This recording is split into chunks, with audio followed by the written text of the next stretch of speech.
ഞാനിന്നേ ഇവിടെ ഫോട്ടോഗ്രാഫർ വിജേഷ് പള്ളിക്കുന്നിൻ്റെ വീട്ടിലുള്ളത്. അപ്പോൾ അവരുടെ വീട്ടിൽ ഒരു ചെടി പൂത്ത് നിൽക്കുന്നുണ്ട്. അപ്പോൾ ആ ചെടീൻ്റെ ഒരു വീഡിയോ എടുക്കാണ്ടി വന്നതാണ്. അതിൻ്റെ പേരും കാര്യങ്ങളൊക്കെ നമ്മൾ വിജേഷ് പള്ളിക്കുന്നിനോട് ചോദിക്കും. വിജേഷ്, ഈ ചെടീൻ്റെ പേരെന്താണ്?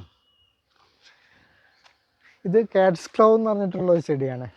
ഇത് കാറ്റ്സ് ക്ലൗ എന്ന് പറഞ്ഞാൽ പറയാൻ കാരണം ഇതിന് ഒരു പൂച്ചേൻ്റെ നഖം പോലെ ഇങ്ങനെ മേലിങ്ങനെ പിടിക്കാൻ പറ്റുന്ന ഒരു ഇതുണ്ട്. ചെടിയാണല്ലേ? ചെടി അതിങ്ങനെ ഈ വള്ളി ഇങ്ങനെ പിടിച്ചു നിൽക്കുന്ന ഒരു ഇതാണ്.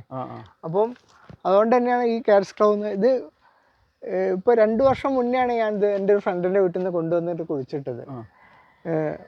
പക്ഷെ ഇപ്പം ഇത് കണ്ടോ, കഴിഞ്ഞ വർഷവും ഇതേപോലെ തന്നെ ഒരുപാട് പോയിട്ടുണ്ട്. ഇതിന്റെ പൂവ് എത്ര ദിവസം കിട്ടും? ഇത് കുറഞ്ഞ ദിവസം മാത്രമേ നിൽക്കുള്ളൂ.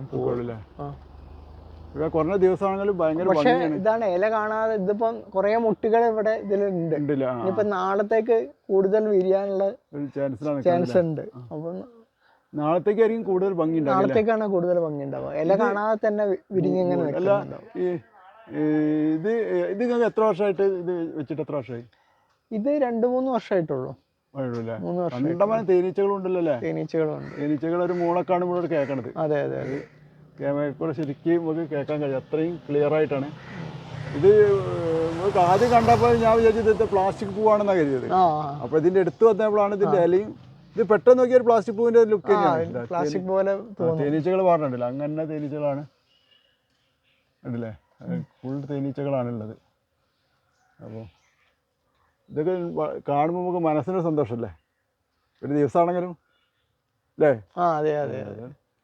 പ്രത്യേകതയാണ്. കുറെ ആൾക്കാർ വന്ന് നിന്ന് ഫോട്ടോ എടുത്തൊക്കെ പോകുന്നുണ്ട്. കുറെ വണ്ടി വരുമ്പോഴൊക്കെ തന്നെ ആളുകളൊക്കെ ഭയങ്കര കൗതുകത്തോടുകൂടി ഇങ്ങനെ പൂവിട്ടിരിക്കുമ്പോൾ മാത്രമേ ആളുകൾക്ക് ഭയങ്കര താല്പര്യം ഉണ്ടാവുള്ളൂ. 2 ദിവസം ഭംഗി കാണാം.